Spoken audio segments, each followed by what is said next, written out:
everybody is morally ambiguous and the Orcs are the oppressed class. And there I thought that Amazon couldn't have become more anti-Tolkien.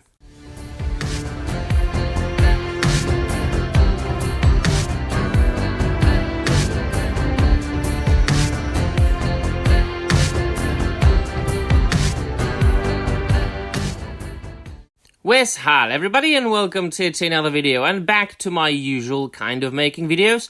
The reviews for episodes 1 and 2 were recorded in a classroom where I showed my face, and also there was an echo in the room, so some people were complaining about the sound. Here we go again. I hope that sound is okay now.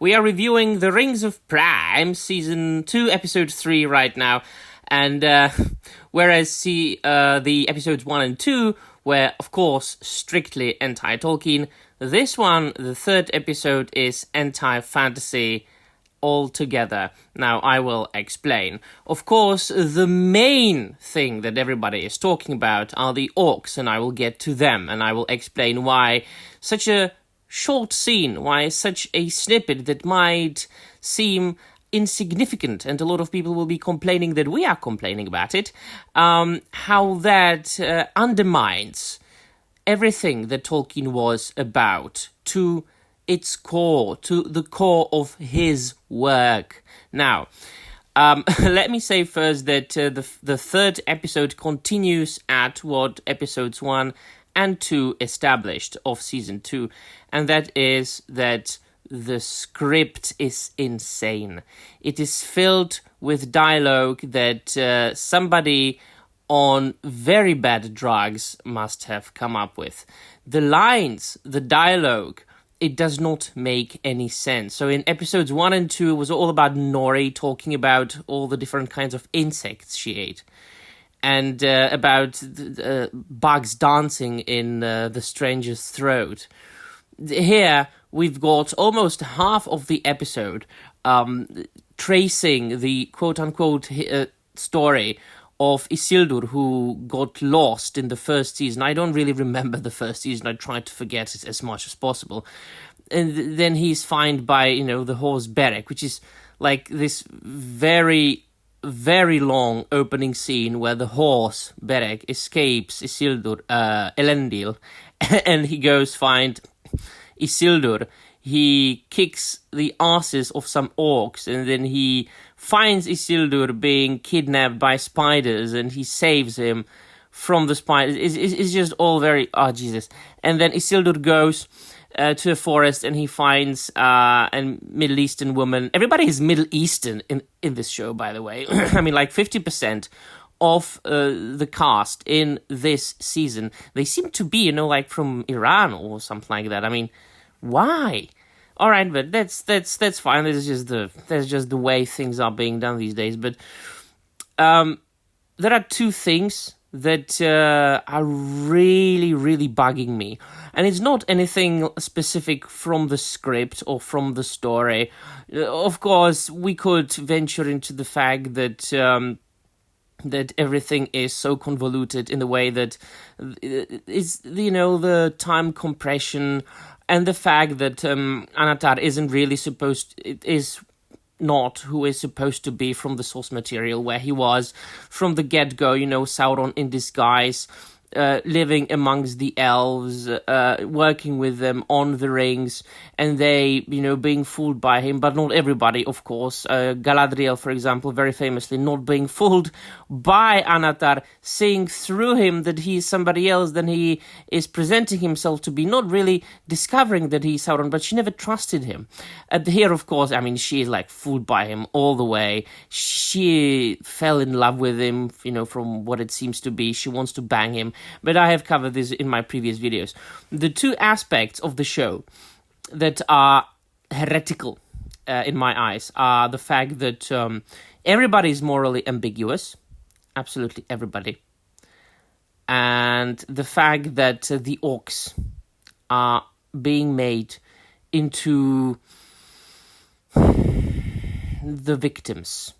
They are being made into characters that you will sympathize and empathize with. Of course, I will not, because I know orcs for what they are in Tolkien's world and Tolkien's legendarium. If you want to have orcs that you will sympathize and empathize with, please go ahead, create your own world, create your own universe and your own stories, where you will focus on orcs and the fact that they are actually oppressed. It would be original, I would be interested in it, if you weren't claiming that you are adapting Tolkien, because this is strictly anti-Tolkien and even anti-fantasy. The type of fantasy that Tolkien established, of course. Fantasy is a genre as old as storytelling. Just read Beowulf or Gilgamesh.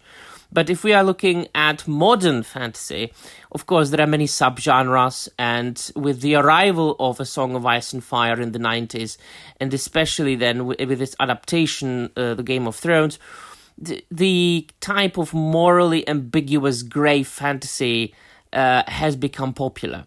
The fact that, there is no clear distinction between good and evil is basically transforming the real life into fantasy. There is no clear separation between the primary and the secondary world that Tolkien was writing about. Tolkien was all about the fact that the secondary world, the world that you create, the fantasy world, should have nothing to do with the real world, should be absolutely separated. And so he wrote this very old school romantic type of fantasy when there is a clear distinction between good and evil. And there might be characters who turned from good to evil, but there is still this clear distinction. They are never truly morally ambiguous. And even Gollum, if you think about it, he was corrupted by the ring, and he was always struggling with it and with its influence. But that's basically what the Lord of the Rings was about, right? The power of the ring, the power to corrupt, and the struggle. But it was never really the way they are depicting it in this show. Everybody, like Elendil, he's kind of an asshole. And talking about Elendil, what's this Aryan thing about? The actress has a nice rack. That's true. But that character never existed. Where's Anarion? Where's the second son of Elendil? Where is the one who, according to canon, is one of the statues of Argonath? And that's where Peter Jackson also changed the law, by the way, because the two statues of Argonath are actually Isildur and Anarion, not Elendil and Isildur. Well, putting that aside, it just seems to me that they are cramming things in there, either with no sense or just to please some sort of strange agenda and to crap on Tolkien even more. And so Galadriel's morally ambiguous, and then Gil-galad is made into an asshole who makes the right choices from time to time. Elrond is absolutely unlikable.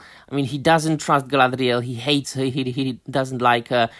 This is each and every single decision they make is the opposite, the antithesis to what Tolkien was writing about. Even in the appendices, and they said all right, so it's just notes, so we don't have much to work with, so we have to make up the rest. It's absolutely not true. Have you read the appendices? Tolkien was such a brilliant and prolific writer that his notes contain enough material, and his notes on the second age, because the appendices contain not only notes on the second age, but the first and the third as well. But his notes on the second age are enough and sufficient for you to make a show that will have 5 seasons. No, you decided to ignore it. You decided to take a name here and there, crap on it, and make your own mishmash around it. Now, finally, the orcs. And we will skip the fact that the showrunners tried to hint on something that they thought fans might like and forget about what truly matters, like the troll there. So there was a CGI troll. Do you really expect me to get all excited about a CGI troll? No. So the orcs. Orcs were created by Morgoth. And of course, there's the story that he created them from like captured elves, and that he tortured and twisted them into the visage and the nature of the orcs. But that doesn't change the fact that once orcs were orcs, they were evil. And orcs are the personification of evil in Tolkien's works, along with the Ring. But they go hand in hand, don't they? Machines, everything being made not by men, not man-made, machine-like. Tolkien clearly distinguished the evil and good as being represented by machines and that which is made by men, by human hands, like nature focused things, like crafts, wood, glass, things that don't have cogs. And so it is even nicely depicted in the films, by Peter Jackson, when they are focusing on Saruman, and Trebet says, he has got nothing else than cogs in his head right now. So suddenly them, Prime Video, Amazon, making orcs into, look at the screen, like this is an orc family that is struggling, and Adar is supposed to be their savior so they can continue living in Middle-earth along with their little orc kid. You can't see this in this picture, but that orc woman is holding an orc infant. And all they want in this show is just to continue living and surviving in Middle-earth, where they are being oppressed by the evil elves and evil men. No, in Tolkien the orcs are clear representation of evil, and all they want to do is kill, destroy, burn and mar. This is all there is. It's very unambiguous. It's very clear. There is this distinction. Orcs, evil. Elves, for the most part, good. If you read the Silmarillion, it's not really that clear, but you know what I mean. So, this is so anti-fantasy. They so missed the entire point of what Tolkien was writing about, that I just feel sorry for one type of people, and that's people who have never read Tolkien and are only discovering, quote unquote, discovering him through this garbage. I want my videos to be seen by them, especially my older videos where I explain what Tolkien is about, so that they know that they should just go and read the books. So please do let me know what you think in the comments down below, and that'll be all. Na Marie.